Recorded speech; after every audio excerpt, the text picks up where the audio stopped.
안녕하세요. 뻔뻔한 남자친구와 그의 어머니로 인해 파혼하게 된 여성입니다. 저는 홀어머니 밑에서 자랐습니다. 어머니께선 피아노 과외를 하시며 저를 키우셨어요.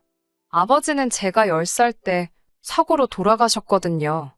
사무실 사람들하고 연말 회식을 하고 오기로 되어 있었는데 아무리 기다려도 아버지가 집에 오지 않으시더랍니다. 어머니 말씀이 평소와 달리 몹시 느낌이 안 좋으시더래요. 그리고 새벽동이 틀 때쯤 경찰로부터 연락을 받으셨지요.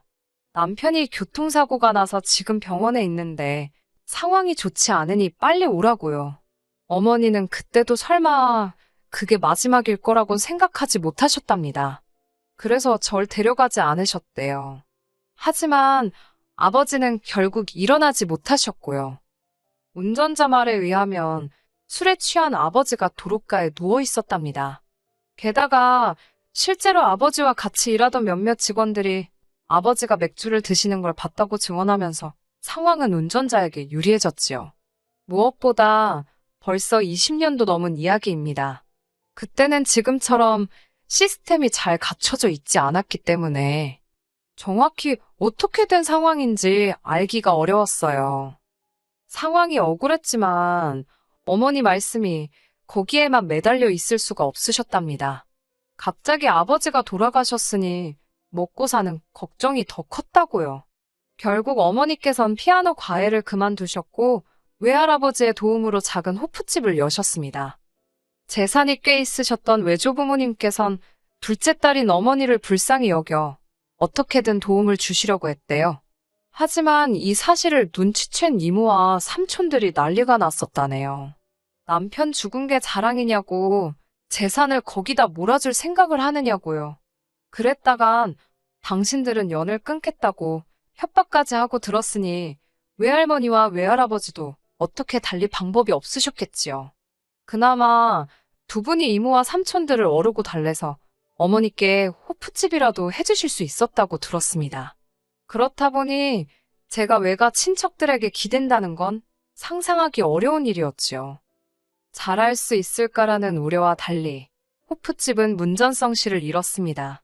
당시 저희 어머니께선 당신만의 특제 소스를 찍어 먹는 꼬치구이를 판매하셨는데 이게 대박을 쳤거든요. 덕분에 10평 남짓으로 시작한 호프집은 금세 2배 이상으로 커졌고 지점도 2개로 늘었습니다. 호프집을 한 지 4년 만에 어머니는 외할아버지에게 받은 도움을 모두 갚으셨고 10년 차에는 집을 사셨어요. 30평대에 새로 지어진 아파트였지요. 그리고 이사를 한 첫날 밤 제가 본 건 혼자 소주를 드시던 어머니의 모습이었습니다.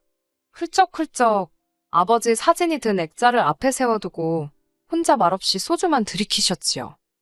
그런 어머니께선 정확히 집을 사고 2년 만에 세상을 떠나셨습니다. 장사 준비를 하시다 쓰러지셨는데 몇 시간 만에 발견이 되셨거든요. 손도 못 써보고 그렇게 보내드렸습니다. 제 나이 22살이었고 그렇게 완전히 혼자가 되었지요. 물론 외할아버지와 외할머니께선 이딱한 것을 어쩌냐며 이젠 당신들이 제 부모가 되시겠다 했지만 극구 사양했습니다. 저도 어엿한 성인이었고 무엇보다 이모나 삼촌들에게 시달릴 걸 생각하니 차라리 혼자가 낫지 싶었거든요. 하지만 그때부터 저는 우울증을 앓게 되었습니다. 제 발로 병원에도 가고 했지만 별로 도움이 되는 것 같지 않았어요. 어머니가 운영하시던 가게에는 발도 들이기 싫더군요. 어머니의 차가운 마지막이 자꾸 생각이 났으니까요. 결국 어거지로 반년을 끌고 오다가 전부 다 정리했습니다. 그 사이에 저는 대학도 졸업했어요. 어머니가 돌아가신 해부터 성적 관리가 전혀 안 돼서 취업은 물 건너간 상황이었습니다. 그리고 취업을 한다고 해도 이 상태로 일을 제대로 할 수 있을 것 같지도 않았고요. 고민 끝에 어머니 가게를 정리한 돈으로 작은 카페를 열었습니다. 하지만 제 우울증 증상은 도통 나아지질 않았고 친구들은 이런 저를 딱하게 여겼습니다. 그러던 어느 날 한 친구가 저에게 술이나 마시자고 연락을 해왔더라고요. 어머니까지 돌아가신 이후로 사실 종종 혼술을 마시곤 했습니다만 결국엔 외로움만 더 커지더라고요. 그래서 술을 멀리하던 중이었는데 친구 말로는 여럿이서 마시면 좀 다를 거랍니다. 사실 그 무렵에는 제 우울증이 정점에 이르던 시기였습니다.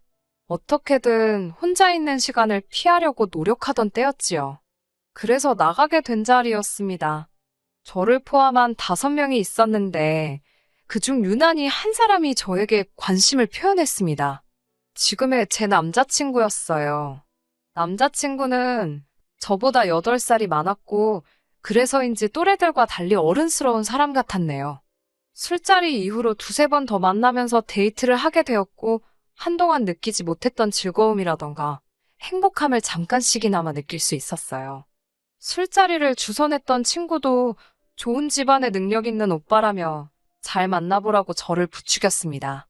저희는 얼마 지나지 않아 사귀는 사이가 되었고 솔직히 털어놓자면 저는 많은 부분을 남자친구에게 의지했습니다.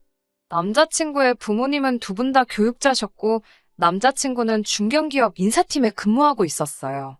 부모님의 교육자라서 그런지 남자친구의 말투는 늘 뭔가 저를 가르치려는 듯 했습니다. 또한 회사 일은 어찌나 바쁘던지 걸핏하면 연락이 되지 않았는데 그 점은 저를 정말 미치게 했습니다. 그럴 때면 자꾸 돌아가신 부모님 생각이 났거든요. 연애 초반에 이미 남자친구에게 제 사연을 허심탄회하게 털어놓았는데도 남자친구는 도통 그 버릇을 고치지 못했습니다. 그렇다 보니 한 달에 1~2번은 꼭 싸우게 되었지요. 그럴 때마다 남자친구는 저에게 헤어지자고 말했고 지금 돌이켜보면 참으로 후회스럽습니다만 저는 남자친구를 붙잡았네요. 그렇게 사귄 지 2년이 되어갈 무렵 남자친구가 저에게 프로포즈를 해왔습니다. 솔직히 왜 결혼하자는 이야기를 안 할까 싶어서 노심초사하고 있었기에 남자친구의 프로포즈가 얼마나 반갑고 기뻤는지 몰라요. 저는 2번 생각지도 않고 그 프로포즈를 받아들였지요. 말 그대로 감격에 눈물을 흘리면서 말이에요. 그리고 2주가 지난 뒤 어머님 아버님께 인사를 드리러 가게 되었습니다. 첫인상은 평범하신 분들이었어요. 2분 다 교육자셔서 그런지 말투도 교양 있고 제가 불편할 법한 이야기는 하지 않으시더라고요. 그러다 저희 부모님 이야기가 나왔습니다.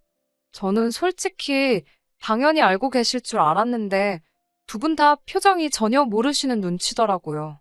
힘들었지만 제 입으로 2분 다 안 계시단 이야기를 전해야만 했지요. 그런데 그때부터 뭐랄까요? 공기가 달라졌다고 할까요? 아버님은 그래도 떨떠름한 표정이시긴 했어도 몇 마디 더 걸어주셨지만 어머님은 아예 저를 쳐다도 안 보시더라고요. 그렇게 인사를 드리고 나오는데 참 서러웠습니다. 남자친구도 눈치를 챘는지 어머님께서 아마 당황하셨을 거고 동시에 제가 안쓰러워서 표정 관리를 못하신 걸 거라며 저더러 자격지심이랍니다. 왜 그렇게 부정적으로 받아들이냐고 저에게 너무 나쁜 쪽으로만 생각하지 말라고요. 이후로 얼마 뒤 평소처럼 카페에서 일을 하고 있는데 남자친구가 말도 없이 어머님을 모시고 왔더라고요. 남자친구 딴에는 제가 그래도 경제력이 있다는 걸 보여주고 싶었던 모양입니다. 하지만 손님들도 제법 있었고 어머님께만 신경을 써드릴 상황이 못 되었어요. 1시간쯤 지나 손님들이 어느 정도 빠지고 나서야 대화를 나눌 수 있었지요.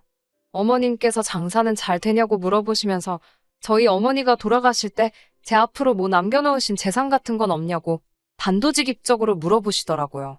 아직 남자친구에게도 제대로 말한 적 없던 이야기라 대충 얼버무려서 상황을 넘겨야 했습니다. 사실 남자친구도 저에게 비슷한 질문을 몇 번인가 한 적이 있었습니다. 카페는 무슨 돈으로 차린 거냐? 지금 사는 집은 전세냐 월세냐? 카페 하면서 얼마나 버냐? 솔직히 결혼 이야기가 오가기 전에는 어찌 보면 민감한 부분이라 말하지 않았었고요. 결혼 이야기가 나온 뒤로는 갑자기 재산 이야기를 하는 것도 웃겨서 타이밍을 재고 있었달까요? 그런데 어머님께서 먼저 그런 질문을 하시니 당황스러워서 말이 잘 안 나오더라고요. 그래서 의도치 않게 얼버무리게 되었지요. 그런데 제 대답이 어머님께 탐탁치 못했던 모양입니다. 다시 저에게 한마디도 하지 않으셨으니까요. 이후로 한 달쯤 지난 추석이었습니다. 남자친구 집은 1년에 6번 제사를 지낸다고 들었거든요. 어찌됐건 결혼하겠다고 인사도 드린 상황이고 명절에 혼자 집에 있는 것도 내키지 않았습니다. 그런 제 마음을 안 건지 남자친구가 이번 추석에는 어머님 좀 도와드릴 수 있겠냐고 묻더라고요. 다른 여자들은 어떻게 생각할지 몰라도 저는 남자친구의 제안이 고마웠습니다. 저는 흔쾌히 좋다고 했어요. 그리고는 추석 전날부터 가게 문 닫고 남자친구 본가에 머물면서 시장 가서 장 보는 것부터 청소까지 하루 종일 꼬박 도와드렸지요. 아버님께서는 어머님더러 당신 아주 며느리 복이 있는가 보다고 저에게도 기특하다, 장하다, 요즘 애들 같지 않다며 싱글벙글 좋아하셨습니다. 청소까지 마치고 나니 어느덧 밤 10시가 다 되었고 손님방에서 자게 되었어요. 그런데 다음날 어머님께서 저더러 아침 먹었으면 슬슬 집에 가라고 하시더군요. 솔직히 서운한 마음이 들기 전에 당황스러웠습니다. 당연히 명절을 같이 보낼 줄 알았고 친척분들한테 인사도 드리겠거니 생각했거든요. 하지만 어머님께선 사람 일이 어찌 될 줄 알고 결혼도 안 했는데 인사를 하냐며 어른들이 흉본다고 하시더라고요. 서럽고 구차한 마음에 결국 제가 먼저 인사드리고 나왔습니다.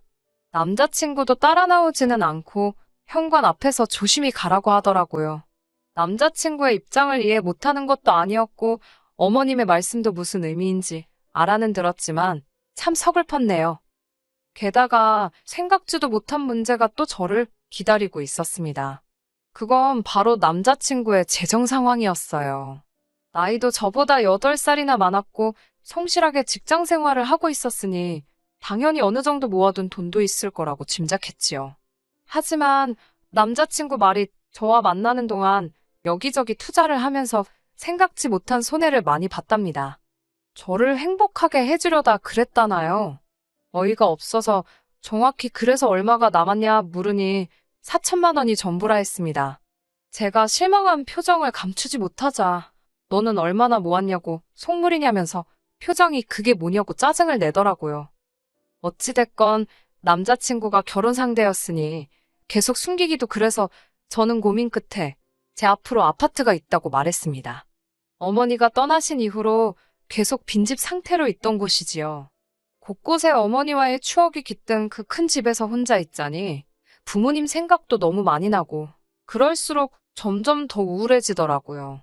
그래서 팔찌도 새를 주지도 않고 비워둔 상태였어요.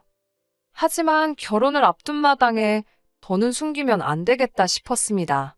그래서 아파트뿐만 아니라 그 밖에 대략적인 재정 상황을 털어놓았어요. 제 이야기를 들은 남자친구는 얼굴에 화색이 돌더군요. 지금까지 그 이야기를 왜 안 했냐며 저더러 맹출합니다.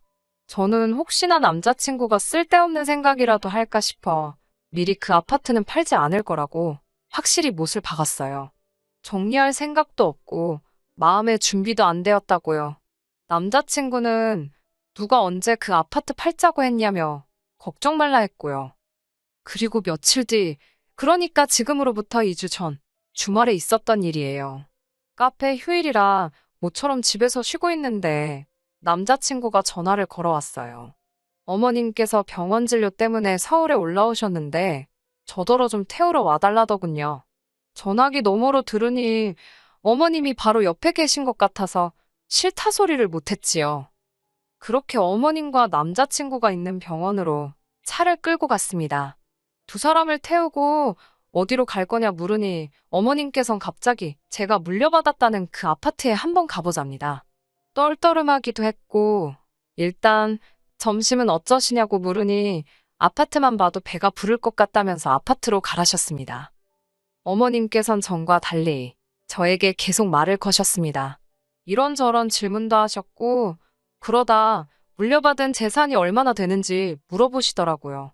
저는 얼떨결에 대답을 했고 어머님께선 남자친구와 마찬가지로 왜 진작에 이야기하지 않았냐며 돌아가신 저희 부모님이 저를 많이 사랑하셨던 모양이랍니다. 그 말이 왠지 제 귀에는 곱게 들리지가 않았지만요. 그렇게 40분쯤 달려 아파트에 도착했습니다. 어머님께서 자꾸 들어가 보고 싶다고 하셨지만 제가 그건 싫다고 완곡하게 거절을 했어요. 그러자 어머님께선 의심스러운 눈초리로 확실히 제 집 맞냐입니다. 어이없는 질문에 짜증이 좀 났지만 어머니와의 추억도 있고 해서 아직 다른 사람을 들일 마음의 준비가 안 되었다고 말씀드렸네요.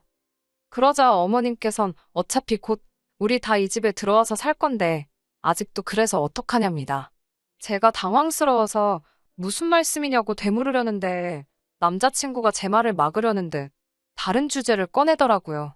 찝찝했지만 일단은 대충 넘어가야만 했지요.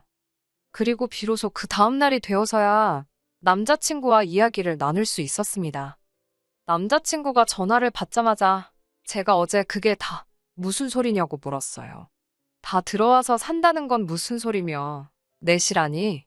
그러자 남자친구가 자기가 제 점수 좀 따려고 제가 결혼하면 제 아파트에서 어머님 아버님을 모시고 살겠다 했다고 거짓말을 했답니다. 그러면서 이참에 한번 생각해 보래요. 멀쩡한 아파트를 두고 뭐하러 오피스텔 살면서 생돈을 버리냐고요. 그리고 어머님 아버님 두 분 다 이제껏 아파트에서 한 번도 살아본 적이 없으시다며 너무 좋아하실 거랍니다. 남자친구가 떠드는 소리를 듣고 있는데 제 마음이 엄청난 속도로 차갑게 식으면서 동시에 냉정해지더라고요. 갑자기 제가 물려받은 게 있다는 이야기를 듣고 다정해지신 어머님이 솔직히 어이가 없었고 자기 멋대로 거짓말을 해놓고선 절 설득하려 드는 남자친구도 한심해 보였지요. 저는 남자친구에게 이렇게까지 해서 할 결혼인지 모르겠다고 다시 생각해보자 했습니다. 그러자 남자친구는 자기가 판을 다 깔아놨는데 뭐가 문제냐고 따지더군요. 비로소 당당히 허락받고 결혼할 수 있게 되었는데 저더러 정신 차리라나요. 저는 지금 아주 멀쩡하다고 진심으로 헤어지자 했네요. 남자친구는 어이가 없다며 못 들은 걸로 하겠답니다. 그러면서 저더러 어머님 입장에서 생각해 보래요. 아들 다 키워놨더니 부모도 없는 여자랑 결혼하겠다고 드는데 속이 안 상하겠냐고요. 그래도 이제나마 다행히 어머님 아버님께서 속상한 마음은 접고 저를 받아주신다는데 왜 고마운 줄을 모르냐며. 고맙긴 개뿔 뭐가 고맙냐 했습니다. 막말로 내가 지금 팔려가는 거냐고 돈 앞에 아무리 장사 없다지만 사람 그렇게 무시하실 때는 언제고 어제는 하루 종일 웃으시느라 광대뼈가 내려오질 않더라고 써붙였어요. 그리고는 더 말하기도 싫다고 내가 눈이 삐었던 것 같다고 전부 없던 이야기로 하자 했네요. 그러자 남자친구가 저더러 후회 안 하냐입니다. 이렇게 지금 가면 자기 부모님한테 다 말씀드릴 거고 그러면 자기랑 영영 결혼 못할지도 모른다길래 그러라 했습니다. 너랑 결혼하고 싶은 생각 이젠 쥐씨할 만큼도 없다고요. 더 어이가 없던 건 그 다음 날이었습니다. 어머님께서 연락도 없이 제 카페로 찾아오셨더라고요. 헤어지자 그랬다며 저더러 갑자기 그러는 이유가 뭐냐입니다. 솔직하게 말씀드렸어요. 모시고 살 생각도 없었고 그 아파트는 계속 비워둘 거라고요. 제 마음 힘든 날 가서 쉬는 그런 곳이라고요. 그러자 어머님께선 조근조근한 말투로 제 생각이 얼마나 어리석고 비경제적인지 설명을 하시기 시작하셨습니다. 어른이 말씀하시니 예의상 처음엔 듣고 있었지만 결국 아들 간수나 잘하시라고 했네요. 알고 계신지 모르겠지만 다 말아먹고 꼴랑 사천 들고 여자한테 결혼하자는 사람이라고요. 그 나이에 사천밖에 없으면서 젊은 여자 재산이나 탐내면 어떤 정신 나간 여자가 좋다고 하겠냐고 그동안 제 속에 있던 말이 저절로 튀어나가는 것 같았지요. 그리고 어머님도 교육자시라면서 인격 수양 좀 하시라 했습니다. 남의 돈 욕심내는 어머님 밑에서 학생들이 뭘 배우겠냐고 학생들이 불쌍하다고요. 그러자 어머님 얼굴이 울그락불그락 벌개지더니 저란데 치기라도 하시려는 듯 손을 올리셨어요. 저도 지지 않고 벌떡 일어서서는 남의 영업장에서 추태 부리지 말고 나가시라 했습니다. 이후로 남자친구로부터 몇 차례 연락이 왔습니다. 울었다 웃었다, 사랑한다 했다가 가만 안 둔다고 했다가 결국 지금은 잠잠해진 상황이에요. 헤어졌다는 사실을 받아들인 거겠지요? 흉흉한 세상이라 당분간은 몸조심하면서 지낼 생각입니다. 어떤 사람이건 간에 원래 눈 돌아가면 무슨 짓을 할지 모르잖아요. 카페도 당분간은 쉬면서 여행이라도 다녀올 생각입니다. 끝까지 들어주셔서 감사합니다. 오늘의 사연은 여기까지입니다. 구독과 좋아요, 알람 설정 부탁드리고 더 좋은 사연으로 다시 찾아뵙겠습니다. 감사합니다.